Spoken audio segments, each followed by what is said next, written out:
les violences à l'égard des femmes, entre autres. Oui, nous pouvons prendre congé, nous, en fait, de la vie et se reposer, mais en fait, la violence ne prend jamais de congé. Et là, je pense, oui, le travail associatif, c'est quelque chose qui nous habite.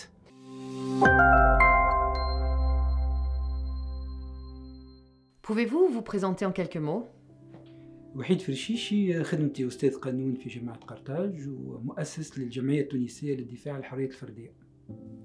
Pourriez-vous nous parler de votre association d'aujourd'hui? احنا الجمعية تكونت عام 2011، يعني احنا من الناس اللي جمعيتهم تكونت بعد الثورة، خاطر ما كانش ممكن باش نعملوا جمعية للحرية الفردية قبل الثورة. وعلاش اخترنا انها تكون جمعية للحرية الفردية؟ على خاطر فهمنا ملي بدات الثورة التونسية اللي فما برشا لهوة بالحقوق السياسية، الانتخابات، الأحزاب، وفهمنا اللي الفرد والحقوق نتاعو ماهيش باش تكون هي الأهم. وفهمنا بالكدا وقتها اللي أول ما بدات الثورة بدات زاد برشا هجمات وهجومات على حرية الأفراد، وكما نعيشوها لتوا يعني كل عام يتزاد، كل عام نزيدوا نفيقوا بأن عملنا اختيار به. الجمعية متاعنا في الأول وقت بدات تخدم كأنها وحدها، لأن وحدها كانت تحكي على الحرية الفردية، لكن بشوية ولينا الآن أكثر من 40 جمعية ندافعوا على الحرية الفردية. ونعتقد اللي وقت اللي صار تقرير الحرية الفردية والمساواة بإذن رئيس الجمهورية، وقت اللي تم تقديم مشروع قانون للحرية الفردية، نعتقد اللي الجمعية متاعنا نجحت ولو شوية في أنها وصلت الحرية الفردية للحديث وللحوار المجتمعي. Comment votre parcours dans l'associatif a commencé? نحكي على روحي. أنا بديت وقت اللي كنت نقرأ في الجامعة، نزلت إتيديون.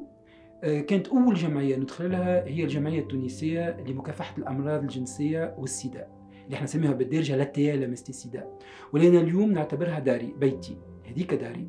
على خاطر في الجمعية هذيك بالرغم من الظروف اللي كنا فيها، وكانت تونس ماهيش من الدول اللي تحب العمل الجمعياتي ودفاع حقوق الإنسان، كانت الغطاء المتغطين به ولا المظلة ولا لومبغال اللي احنا تحت منها هي حماية الناس من الأمراض المنقولة جنسيا والسيدة، ولكن تمكنا باش نخدموا على كل الفئات المهمشة، العاملات في الجنس، الرجال اللي عندهم علاقات جنسية مع الرجال، اللي يستعملوا المخدرات. فكانت الجمعية هذيك بالحق، ونعاود نقولها اليوم، لابوراتوار كامل تعلمنا فيه الدفاع عن حقوق الإنسان. لكن بالتوازي أول ما بديت كملت القراية متاعي وكل، دخلت المعهد العربي لحقوق الإنسان، والمعهد هو داري الثانية، على خاطر كان الجمعية التونسية للدفاع على الأمراض المنقولة جنسيا اللي هي لاتيال علمتني الخدمة في التيران.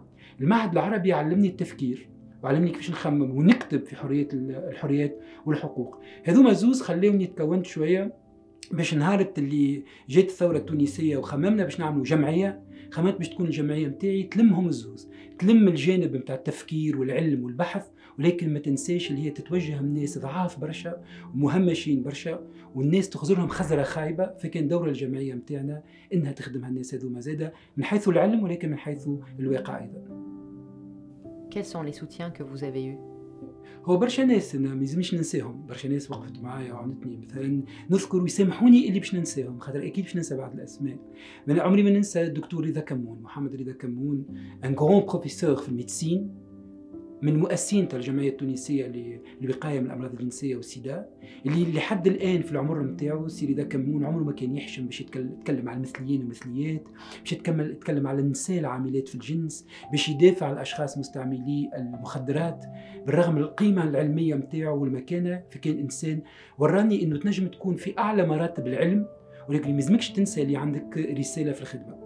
ثم ناس اخرين كما مثلا حسيب بن عمار الله يرحمه، طيب البكوش في المعهد العربي لحقوق الانسان، الناس هذوكم اللي كان عندهم نضال كبير، واللي انت كي تراهم فقط كيفاش يتكلموا كيفاش يتحركوا وتفهم برشا.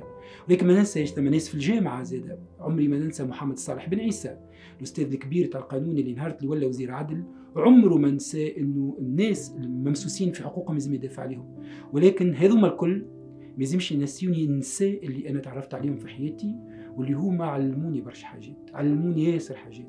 حفيظة شقير، سناء بن عاشور، الهام المرزوقي الله يرحمها، لحد الآن أحلام بالحاج اللي كل يوم نتعلم منهم، يسرى فراوس بالرغم صغر سنها من الناس اللي أنا نحبهم ونتعلم منهم يوميا، أن إيمانويل حصايري صديقتنا نحبها برشا، إما حصايري. الناس هذوما الكل ديما نعاود نقول يسامحوني اللي نسيتهم، تعلمت منهم برشا على خاطر من شيرة وقفوا معايا، ومن شيرة أيضا وراوني ثنايا ما كنتش نرى. On dit toujours que dans le milieu associatif, à la fin, on se retrouve seul à tout faire. Est-ce vrai? Est-ce un travail d'équipe? شوية وي، صحيح. اكيد اللي في العمل الجمعياتي تنقل لك علاش انا نفهم شويه، لانه العمل الجمعياتي يلزم برشا تفرغ وبرشا حب، معناها لازم من القلب العبد يخدم، واذا عبد يخدم برشا من قلبه باش يلقى روحه يعمل في البينيفولا، باش يكون عمل تطوعي، والعمل التطوعي يتعب برشا، على خاطر في نهايه الامر مش الناس الكل كيف، مش على خاطرني انا نخدم عندي خدمتي فنجم نعطي من وقتي، لكن الانسان ما يخدمش بالكل، قداش باش يعطي من وقته للجمعيه؟ فباش يعطيها شويه اكيد، لكن ما يلزمش ينسى هو يلزم يخدم، وخاصة الشاب يبدا يخدم في الاول اكيد بقلبه للجمعيه، ولكن بشوي بشوي يعرف زاد هو يلزم يخدم، يلزم يدبر خدمه، يلزم يدبر شويه فلوس، فنفهم شويه. واكيد في العمل الجمعياتي فما الديمونسيون هذه صحيح موجوده، انك في نهايه الامر تلقى شويه، ولكن ديما شنو الحاجه الحلوه؟ هكا الباساسيون، انه حتى كي يكون فريق صغير ما نقولش تلقى روحك وحدك، لا، اما تلقى روحك في مجموعه صغيره تاع 3 4 عباد هما هازين الخدمه الكل، ولكن الحلو في هذا كله هكا الباساج الى باساسيون من حد لحد. فانا نتذكر وقت الجمعيه في 2011 كيفاش كنا نخدموا، وتوا كيفاش مثلا اصدقائي في الجمعيه كيفاش ولاو يخدموا بطريقه معناها حره، ولاو اوتونوم انديبوندون، ما عادش كل شيء يرجعوا له يسالوك فيه، ولاو يعملوا دي اكتيفيتي اكستراوردينير من غير ما يرجعوا لحد. Et je trouve ça aussi c'est extraordinaire aussi. L'associatif, le bénévolat sont un engagement de tous les jours? Je pense oui, de tous les jours. D'ailleurs, il y a 2 femmes dans ma vie qui m'ont réellement appris 2 choses d'extraordinaire. Une femme qui s'appelle Khadija Maalla, avec qui j'ai travaillé de 2003 à 2004 jusqu'à aujourd'hui. Une femme extraordinaire aussi.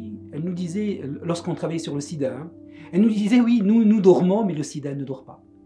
Et ça, je trouve ce message est extraordinaire. Il en est de même d'une femme comme Sokaina Bouraoui, que j'aime beaucoup, une femme pour moi qui représente aussi. Elle nous disait la même chose en fait. Les violences à l'égard des femmes, entre autres. Oui, nous pouvons prendre congé, nous, en fait, de la vie et se reposer, mais en fait, la violence ne prend jamais de congé. Et là, je pense, oui, le travail associatif, c'est quelque chose qui nous habite. Et en fait, on ne peut pas se détacher, que ce soit parce qu'en fait, il n'y a pas une activité associative. Il y a un engagement.